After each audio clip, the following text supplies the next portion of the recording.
Pirate fans, it's time to find out the state of the ship for your defending champions as we head into the 2022 season with your hosts, Johnny Wilbur and Jake Ignaszewski.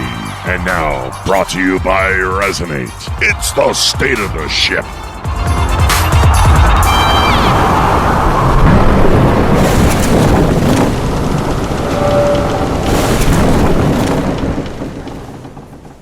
Welcome to the State of the Pirate Ship. My name is Johnny Wilbur, and I'm joined by my co-host, Jake Ignaszewski. And today, we start off the State of the Ship, Jake, with our very own founder and GM and president of the Massachusetts Pirates, Jawad Yatim. Jawad, thanks for joining us here to start off the State of the Ship, and we're looking forward to not only wrapping up 2021, but getting ready for 2022. Big things happening going forward, and talk a little bit about just getting ready, what the state of the ship looks like today. We know you won a championship. We know everything. What's the state of the ship look like today?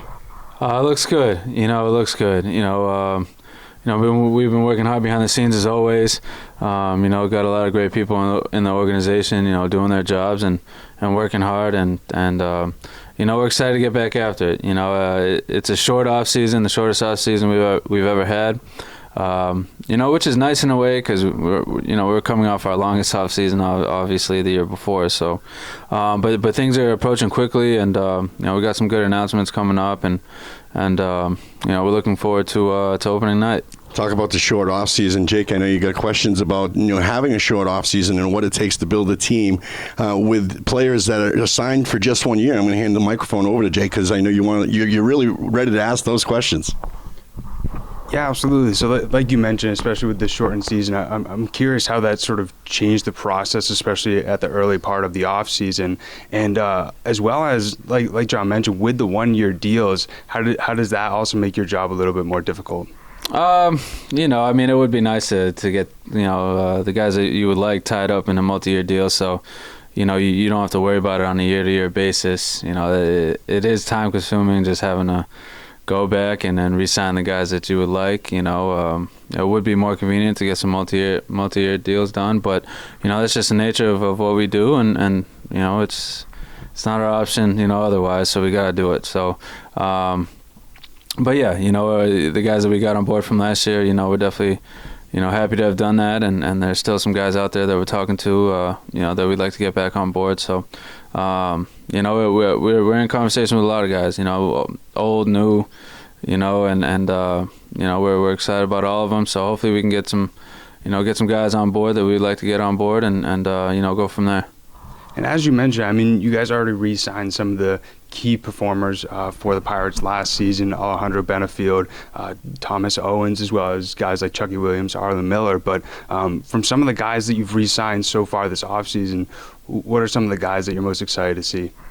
Obviously, Alejandro coming back and, having the year that he did and having a full year under his belt. You got to remember that was his first full year as a starter. So, look forward to seeing what he can do, with a full year under his belt. Obviously Toby, Toby being such a force in the middle of that defensive line. Harlan, T.O., I think, we're excited about all the guys that we got. There's really, I can't really pinpoint guys like that. Obviously everyone has their own, traits and characteristics that you're excited about and all that. But, I'd say, everyone we brought on board so far, old and new, we're looking forward to having them here.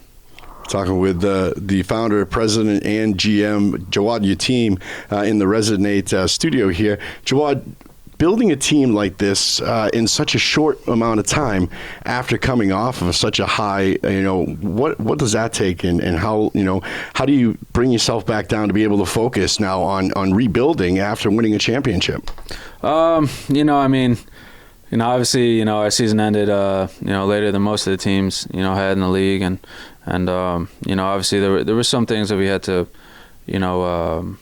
I would say there was probably 2 or 3 weeks after the last game that we had played that where we had to plan for a rally and different appearances here and there and do this and that. But from my standpoint, I'm always thinking about what's ahead of us in the future and I've been reaching out to guys, for a while now, but even on the other side of it, the business side of it all, we started our ticket renewals during last season and everything like that. So, and reaching back out to corporate partners and everything. So, you try to stay on top of it as much as you can. Obviously, when you win a championship and you have everything, that comes with it. There is some sort of distraction, that lingers, after, you win. But yeah, it's really just, you're focusing on winning in 2022 because, one championship is cool, but, you don't want that to be it, So, there's a lot of people that win a championship one time. There's not many that win it multiple times. So,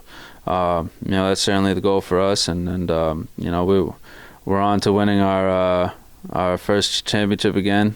How do I want to word that? I want to say that, we want to win our first championship again. We want this to be the first time again. Sure. We want to be as hungry as we were before we had ever won a championship. So we want to win our first championship again. Are you worried about a hangover? No, because we're certainly aggressive here, and with our approach in terms of preparation, So, regardless of what you did last year, if you come in and you aren't doing, your job, then you could very well lose that job. So, that's just a standard here. I know Jake's got a few of the names of some of the newer players signed. I've heard indoor football referred to as red zone football, and it really seems that way. It's fast. Does that play into how you have to go about building your team? Is it really about that, that 20 yards, that red zone?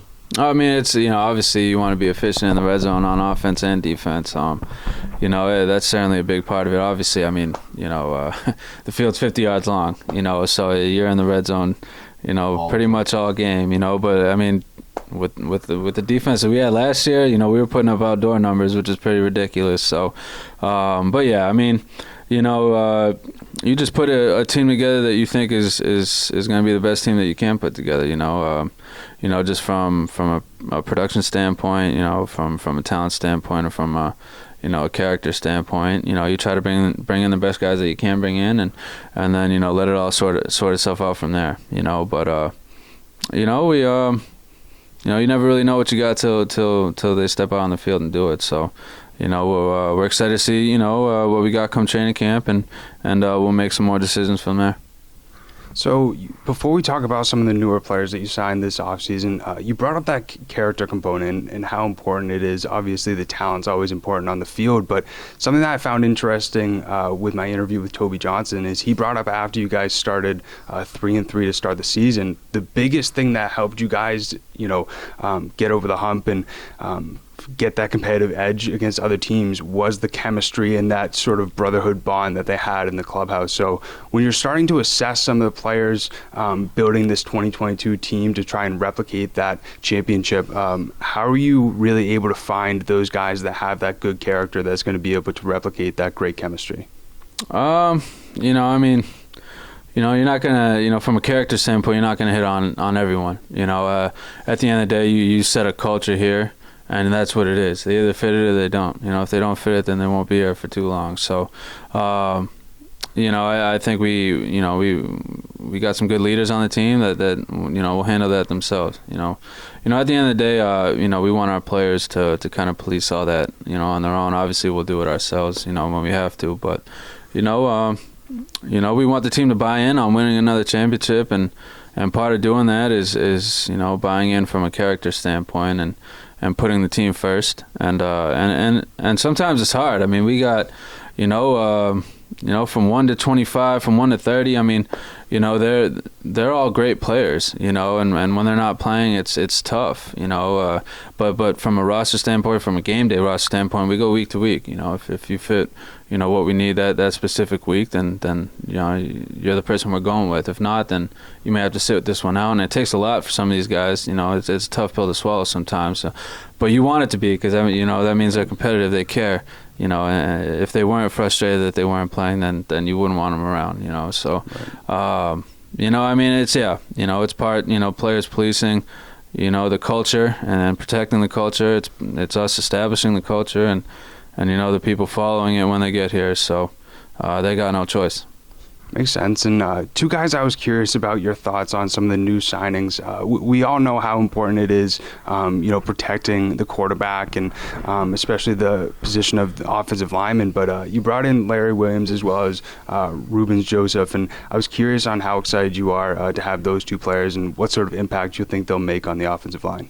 Yeah, it all starts up front. It really does. Last year, I'd say the reason we won the championship is because of our offensive and defensive line. I don't think there's any doubt about that. Obviously we had great players in other positions, but there haven't been too many Super Bowl champions with leaky offensive lines. Right. Look at last year with the Bucs. Look how great their offensive line played protecting Brady. So it's obviously a focal point of ours, and bringing in those two guys is definitely going to help us out. Rubens, we tried getting in contact with last year. Couldn't get in touch with the kid, and we did this year, and we were able to get him on board. And him being a local kid too, he's from Massachusetts. That's great. We don't have too many of those guys, but we're excited to have him. And then Larry, is a young kid too, and he's got some great size about him. Has some good experience, and we look forward to seeing what these guys can do when they get here. And then obviously bringing Chaz back. Chaz, we kind of treated him last year as a red shirt in some sort of way. So he got his feet wet a little bit, and there's a few other guys that we're talking to as well that we're excited about. So it definitely starts up front for us, and we're looking forward to having another good group. Makes sense. Before I hand it off to John, just one other thing about, especially leading up to the season, we got 2 more months or so until training camp starts, and I'm curious how else you're looking to improve the team, and if you got any sneak peeks for us on who we could look for potentially being in a Pirates uniform next season. I really, it's hard. I really can't, just because, I don't want to say some names and then it doesn't happen, So, I guess you'll find out when it becomes official. But yeah, we've always been competitive here when it comes to, transactional standpoint, and that's not changing. And we'll have another good team. I can just say that. Talk about having some local kids. What goes into what goes into becoming a Pirate? How does that happen? Do you go out and scout? Do you watch a lot of tape? Are you watching YouTube tapes? If they're listening or watching out there and they want to know how to get there and they think they can play at that next level, how do you guys find those players? It's a lot of research. Going through a bunch of transaction lists from different leagues, and whether it's the CFL transaction list, researching all the NFL undrafted free agents from the last 2 or 3 years, the spring league rosters from this past season, even old XFL rosters, old AAF rosters. You're just going through a bunch of different transaction lists, and then from there you identify who's a free agent, who's not.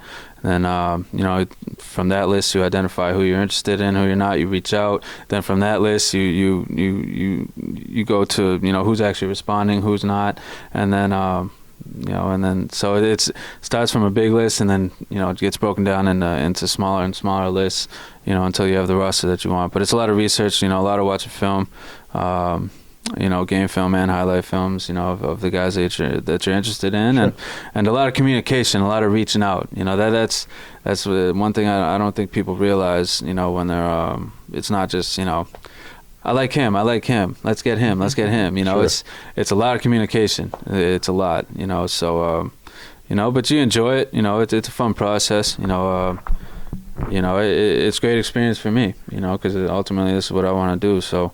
At a higher level, but it's good experience to be able to communicate in that manner, and continue to get work doing so, and we'll see where it goes from there. Well, the youngest GM to ever win a championship, that's a pretty good accolade to have on your resume there.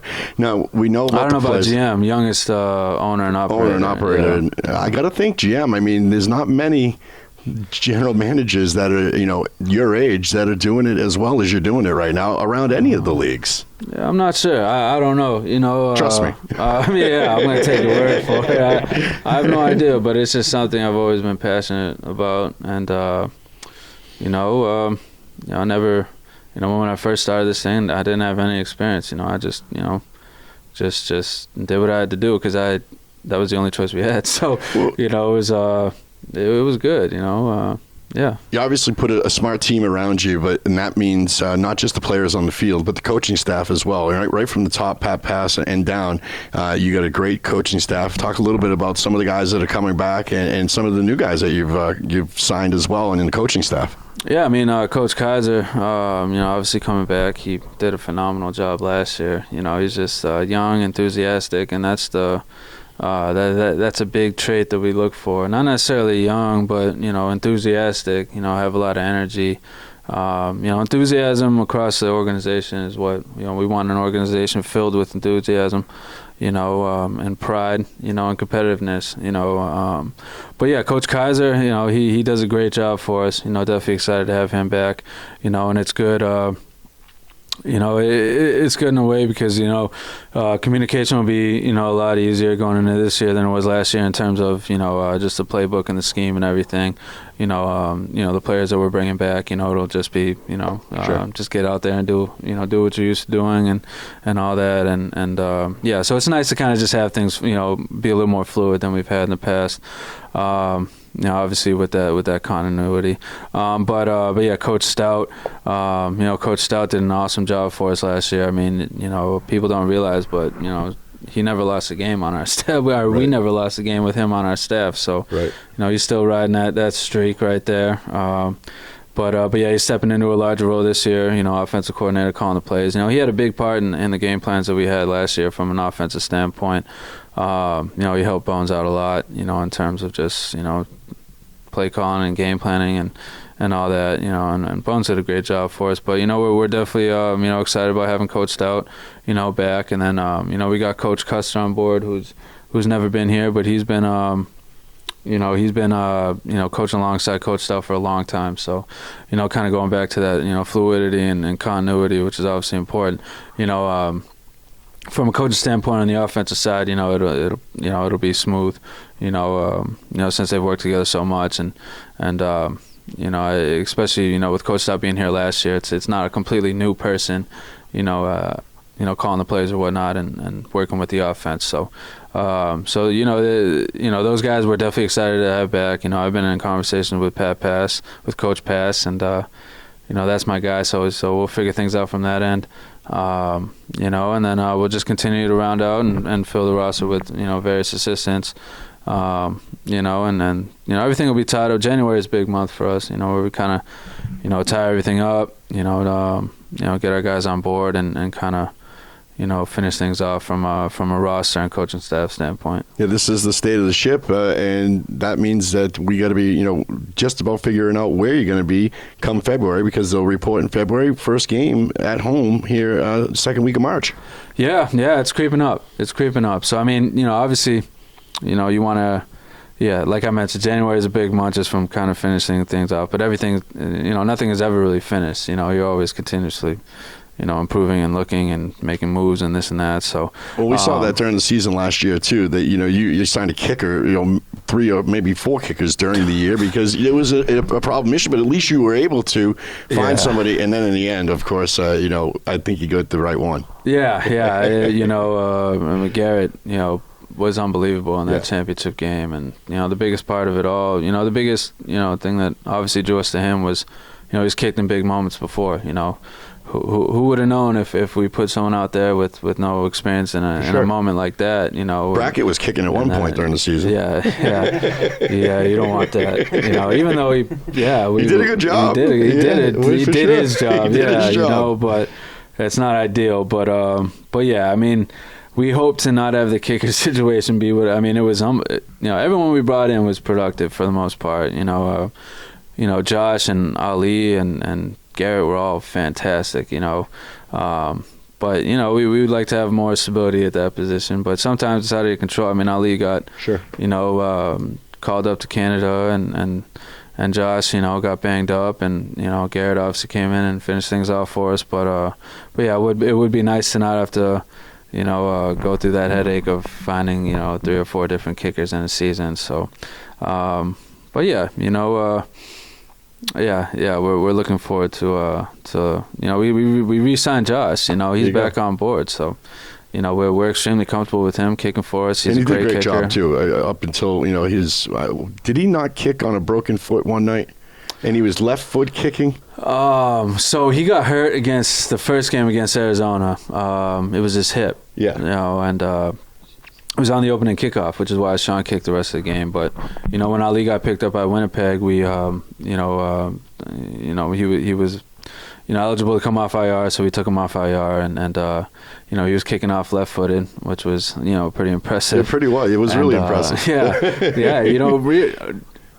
Realistically, he could have went the rest of the postseason, sure. But it was just tough. It was tough to take that chance, Yeah. and you don't know how many times you're going to be in that kind of situation, so you want to make sure that you don't take too many chances, in terms of availability, player availability, and whatnot, because like you saw, it came down to a kick, right? That's it. So if he had gotten hurt at any moment and when we were in that position, who knows, so I feel like we did it the right way, and we got the result we were looking for. Without a doubt. Jawad, tickets are on sale now for the Massachusetts Pirates. You can pick them up online. Go to themmasspirates.com, and you can become a season ticket holder. You got packages, all kinds of great deals for season tickets, and for single game tickets will go on sale real soon here in January too. January 1st. January 1st. And Jake and I were talking about getting to know some of the Pirates and the players and the front office staff, and we're going to start our 2-minute drill here, and we're going to do it with you. So I'm going to ask 5 questions, and right. Jake's going to ask 5 questions to kind of end our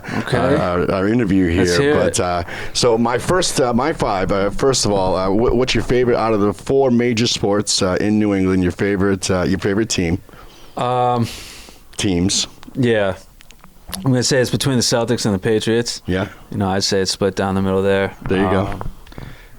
Obviously a big Patriots-Celtics fan. Obviously root for the other teams as well. Sure. But, basketball and football are two of my favorite sports for sure. And your favorite sports moment growing up, what's that?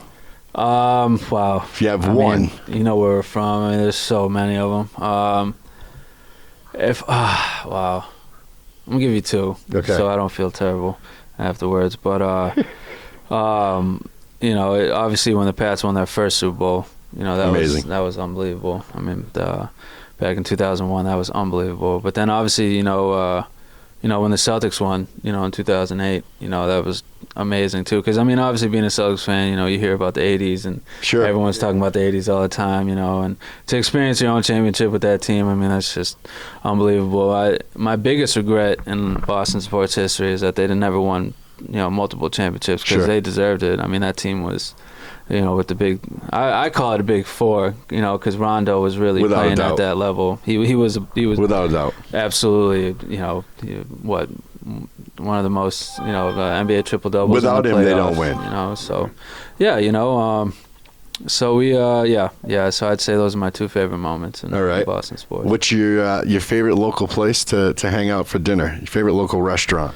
There's a bunch of them. I live in Boston, so if I'm just looking, trying to go someplace close, Mastro's is definitely a great spot. Sure. Down the Seaport, I love it there. And then if I want to stay local, especially in the Worcester area, Whiskey's is a popular spot. Love going there. Mm-hmm. Just a great spot. And I'd say that's my go-to if I'm looking to have a little bit of fun in Worcester and enjoy myself. Whiskey's. And in Boston, I'm a big Mastro's guy. So there you go. All right, my last 2. First of all, game day rituals. What do you have to do the same way every time you start it before a game day? Or is there anything? I don't know. It's so hectic on game day sometimes that it's. I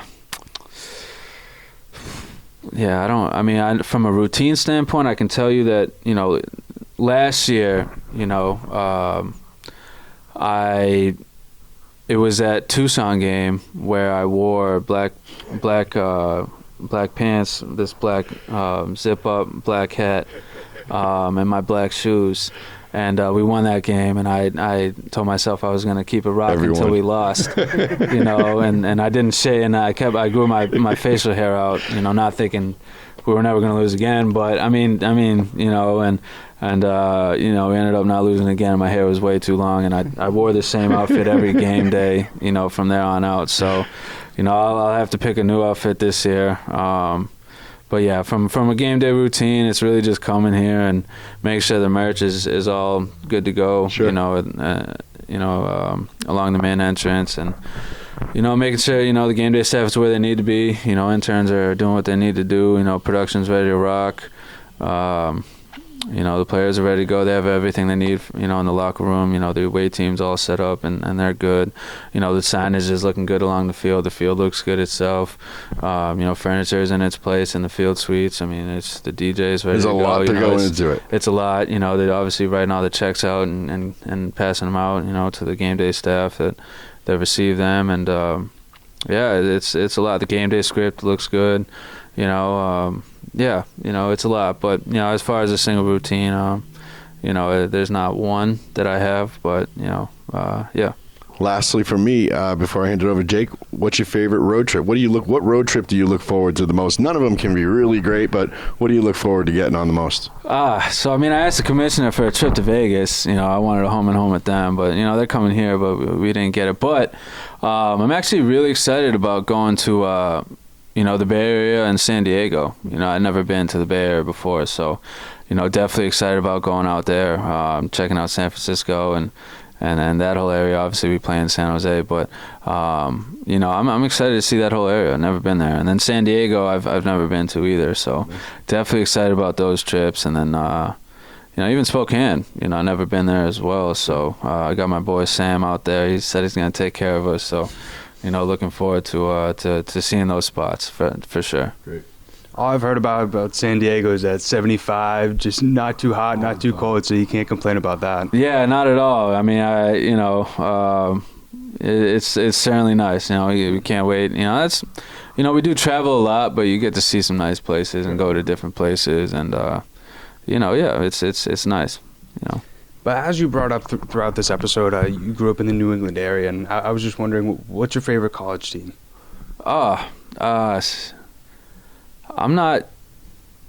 I wouldn't say I have a favorite college. I'd say growing up, it was the University of Miami. It was the U. You know, that was, you know, my favorite team growing up. But I don't have one. You know, especially being in the role I'm in now. I mean, it's just, you know, you know, I'm just interested in watching film and researching these players, and no matter who they are, I could watch anything, you know, from any division to high school. I just, from a college standpoint, I don't really have a favorite team. Makes sense. And But obviously you root for the Eagles. They're the local team here. And UMass too. Obviously you want them all to do well. But yeah, I don't have like a go-to. Like I'm not buying season tickets for any of those teams. So makes sense. Anytime soon. And throughout your playing years, you were a quarterback, and obviously you grew up watching Tom Brady. But I was wondering, other than Tom Brady, was there any sort of players that you like looked up to, or you tried to emulate your game after? No, I was a Drew Bledsoe fan. You know, before Brady came along. You know, he was awesome. You know, obviously. You know, when he get drafted, was it 93? 93, yeah. 93 to, you know, obviously 2000. You know, it was just obviously awesome to watch, you know, from a Patriots standpoint. Obviously moved on and did his thing from there. But I'd say Drew, you know, Tom Brady, you know, Peyton Manning. Makes sense. You know, yeah, just all those quarterbacks, you know, obviously, you know, they're great at what they do, so I'd say anybody playing any position, you want to watch the best at those positions, the best players at those positions, and try to emulate what they do. But yeah, they're, you know, I'd say those ones. Yeah. Makes sense. And last two that I got for you, just word association for 2021, 2022. What's one word that you can come up with thinking about the 2021 season and thinking about the upcoming 2022 season? You know, for 2021, it was. Say successful. So 2021, we'll go with that one. That's not a bad one. 2022.